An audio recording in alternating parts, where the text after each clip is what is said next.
Okay, so mabuhay. Good day, everyone. So this is the recorded discussion of our Module 10 in our subject, Entrepreneurial Mind. So this is, I think, the second to the last topic of our discussion. So, sa tingin ko, dun sa ibang sections, hindi ko kayo na-meet kanina because I'm not feeling well. So, medyo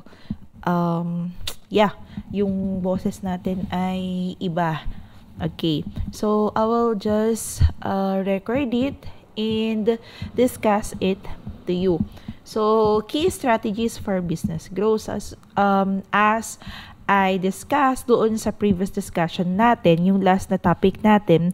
So, we can measure success or we can measure growth of our business through kapag nakikita natin na dumadami yung ino-offer natin, nag-expand yung business natin, kapag once na dumadami yung mga employee natin. Now, when we say market expansion, meaning nagkakaroon tayo ng branches of our businesses. Ano pa ba? Also, assess and adapt or tawag dito, alam na natin kung paano natin i-manage yung operations natin kung ano man yung magiging problem na mag-a-arise later on. So, maybe, tawag dito, so kayang-kaya na natin maglaro doon sa operations natin like the local competitions, our suppliers, yung mga ganyan. At the same time, di ba, when we say market expansion is that dumadami na yung ino-offer natin doon sa mga clients natin. At the same time, dumadami na din yung mga suppliers natin.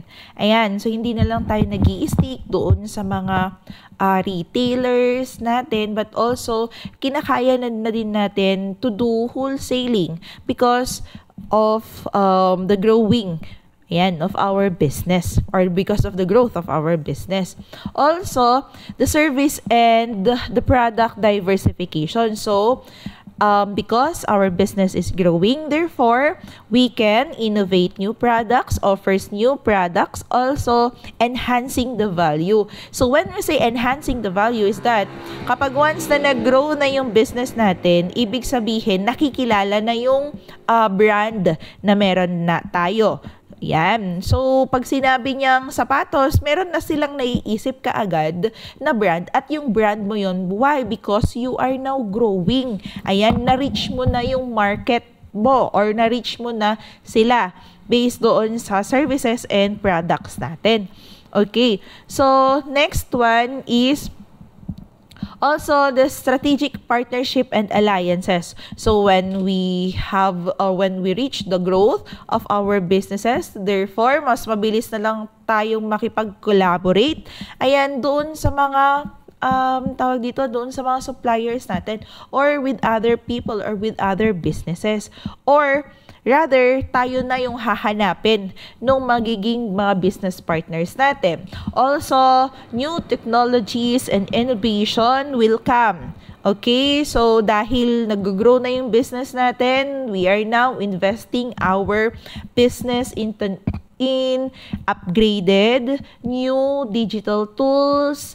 Ayan, and also that can use to boost the efficiency of the operations ng or doon sa production ng business natin or ng products natin.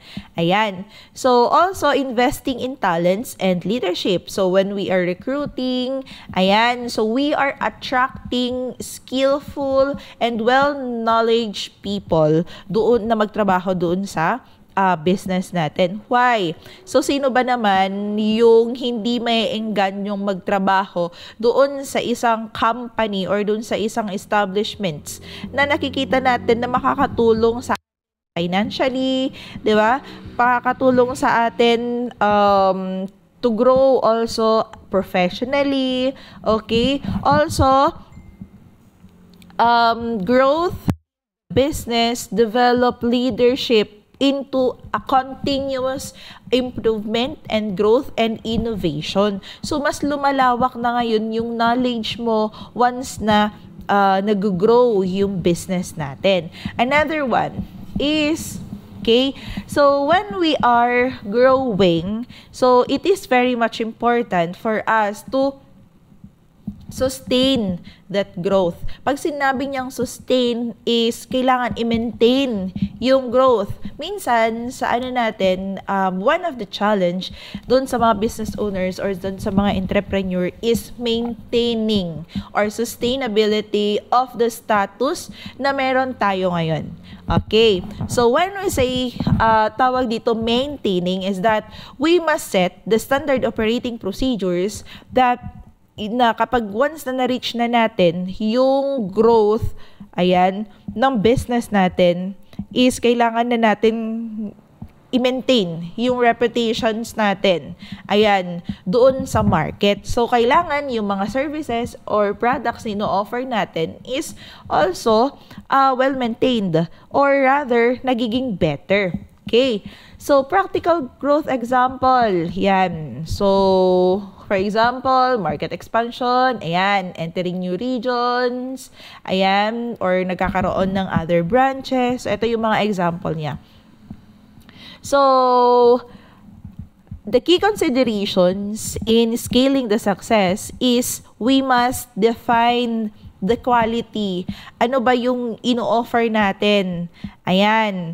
Also, the mission, vision, and goals of our company. So, our capability, are we able to meet those, are we capable to meet those duties, or rather, the goals and the vision of our company. Also, capacity planning. So, we must assess, ayan, our operation models, our strategies, okay? In line dapat doon sa vision, mission, and objectives natin. So, we must do process design. Ayan. So, pag sinabing process design, it is all about the standard operating procedures natin. Pag sinabi niyang standard operating procedures is eto, yung sinusunod natin na standard. Ayan. Para pag sinabi niyang services is pare-pareho. Ayan, kailangan uniform services yung ino-offer natin. Kahit na iiba't ibang tao, yung mag-o-offer niyan is dapat pare-pareho. For example, the taste of or the product of Jollibee, for example. So, kahit ibnong branch man yun dito sa Pilipinas, pare-pareho yung lasa ng Yum Burger nila. Bakit? Because of standardization, because of that process design. They get it? Also, technology and automation. So, also the people and culture. So, we must align the hiring, the healthy working space. Ayan. So, customer impact, the feedback of our clients. Also, the metrics and the measurements. Ibig sabihin, how can we balance our leadership styles doon sa operations natin versus by giving a quality services or quality products doon sa mga clients natin. Also, risk management. Ayan. So, we must, ahead of time as a leader, okay, so when we are dealing with the success or when we are dealing with growth, it is very much important for us to have a risk management. So, dapat aware na tayo yung mga possibilities na pwedeng na mag-a-arise as conflicts and kung ano yung mga possible solutions. And at the same time, by target marketing or by properly offering the right product to your right or to the right market. Ayan. So, for example, pag sinabi niyang offering the right product to the right market, ibig sabihin, for example, alangan naman na offeran mo ng tawag dito, ng